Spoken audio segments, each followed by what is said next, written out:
What's up, everybody? 39-minute workout with David again, coming at you with some a new series this week, all focused on core. So not just abs, our entire core. We're gonna be working on developing better core strength, firming up that belly, and making everything stronger and safer for your spine, okay? So today I'm gonna break this into 2 parts this week, actually 3 parts. We're gonna do 5 ab drills today that are all probably the primary ab drills we use for the abdominals.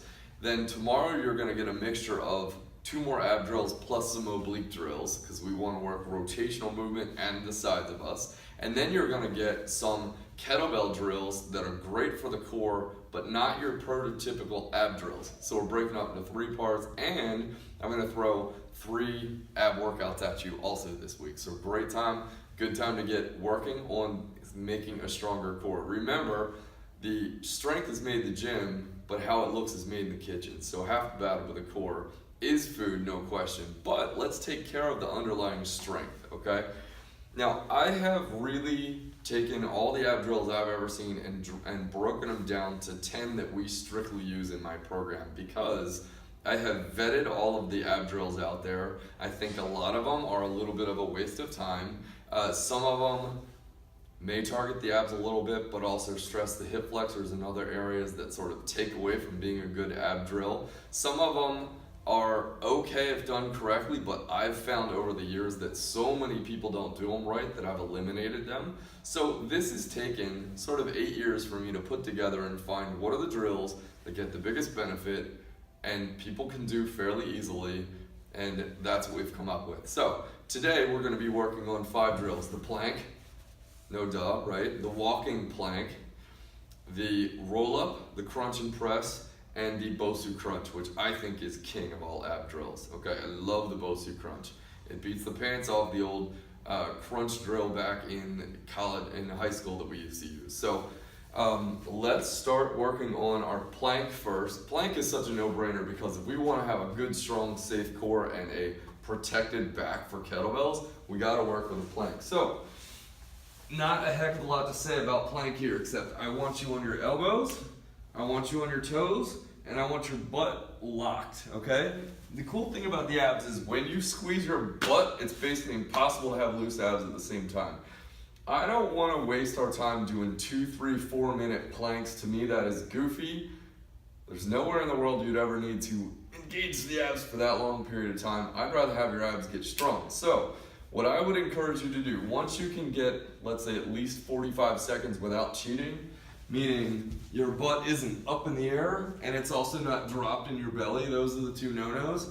Once you can hold that position nice and straight, my spine is totally straight, then you could make it a little more difficult by walking further. So I'm gonna walk further from my palms, okay? So I basically took the fulcrum here and I spread it out further, okay? So this is to make a plank harder. I'm here, I walk a little bit further, I squeeze my butt, and I can even engage my palms together. That's just gonna add a little more difficulty to the plank because I don't really like working plank longer than 30 to 60 seconds max, okay? So the good plank is gonna teach you core engagement. We're gonna be on our elbows and toes. Our tailbone is tucked, our butt is tight, and everything stays in that position, okay? The next drill, the walking plank, you're gonna be up on your hands in a push-up position, and in the walking plank, we're usually doing it for reps. So let's say maybe 10 reps, and you'll go down to your elbows and then back up to your palms, down to your elbows, back up to your palms. The key here is I don't wanna slop it together and get all roly-poly. What you wanna do is engage this so that when I'm coming from here to here, my body is as quiet as possible. So when I say quiet, I mean you shouldn't see a lot of rotation or movement, right? I'm not lunging my shoulder and my hips and losing all those angles. I'm keeping this very square to the floor. I'm going down, I'm coming up. That's the walking plank. I like walking plank for warm-ups particularly, or sometimes on time sets, if you're doing 20 or 25 seconds, just to make it a little more interesting. But it's going to get that core to fire and work on stabilizing in all sorts of different directions, which is the reality of a core. Is if you're hitting a tennis ball or a golf ball or a baseball or doing any sort of sport or kicking, right? The abs don't just hold that direction. They do a lot of other work. All right, let's talk about what I think is the king of all ab drills, and that is the Bosu crunch. So once you've got your Bosu, you're going to sit on this thing. Now this is a fairly low Bosu. We have lower and higher ones. What your goal is to be about halfway up this thing. If you can't really see where I am on this thing, just get the idea of when I do it right,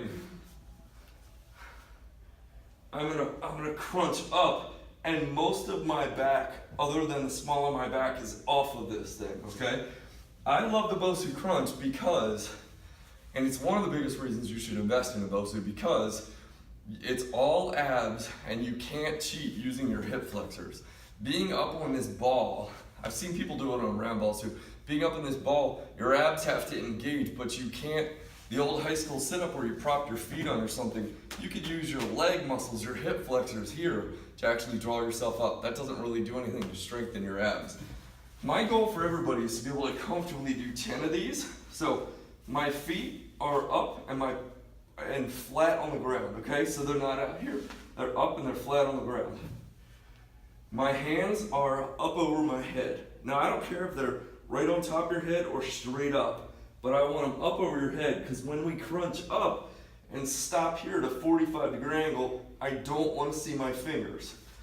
If you sit all the way up and throw your arms forward, you will say to me, David, this isn't a hard ab drill. It's very easy. Well, it is, because you just you blew past your abs and you turned them off.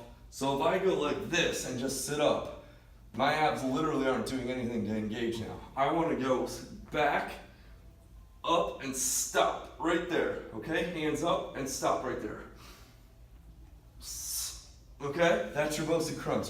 Now, if that becomes easier, and it should after a while of training it, then you're going to want to move to taking a light kettlebell or slam ball, holding it in your hands really good, probably more up by your forehead, probably hard to get it straight up, but up by your forehead. Hold it there and do your Bosu crunches. That'll give you all you ever need for really, really strong abs. To me, I love the Bosu crunch because number one, I've gotten people of all ages and abilities to do it correctly. Number two, it just makes your abs stronger. It's really, really effective, all right?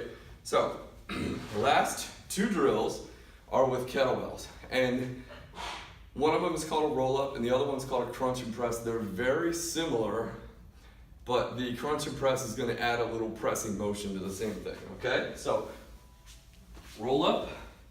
I like this one because it's going to make you unstack your vertebrae on the way back down and control yourself on the way down. So, you're going to grab a kettlebell upside down by the handles. Please, please, please have a good hold by the handles. Sometimes I see people try to put their hand on the ball of weight, not with this thing over your face. That's dumb, all right? I hold it by the handles in a roll-up. We'll do first. My arms are locked out. My legs are flat and out in a V like this. From here, I'm going to engage my abs and send myself straight up in the air, and my eyes are going to keep an eye on that on that kettlebell the whole time, okay? I don't use the bell to chuck myself up and use momentum. I literally just use physics and not my abs. I want to make my abs do all the motion. So my arms are locked, I'm here, and using my abs, I'm going to crunch and come up, staring at the bell, and I'm going to unstack my vertebrae and come back down. Crunch and come up and unstack. Okay, so that's your roll up. Start with like a light press weight is all you really need. And don't use momentum, just keep it right there. I like to keep your eyes on it so that you aren't doing that lunging thing, okay? The crunch and press is gonna look very, very similar. It's virtually the same motion, it's just I'm gonna take the bell from my chest. On the way up, I'll press. On the way down, I'll unpress.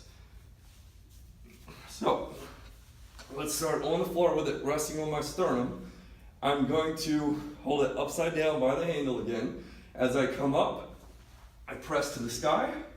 As I come down, I return, but get some good enjoyment out of coming down under control. okay? Don't just flop to the ground and steal the good work that you've given your abs. Make your abs control that descent, okay? So that is 5 good little core drills that you're gonna use in your program should you choose to follow me. Make sure you subscribe to my channel, 39-Minute Workout with David. This week again, all thing abs and core. 3 new workouts, 3 how-to videos, and lots of great stuff I've already put up there on picking your home kettlebell gym, how to do the swing, 5-minute workouts, 10-minute workouts, all that stuff, okay? Thanks so much, guys. See you next time.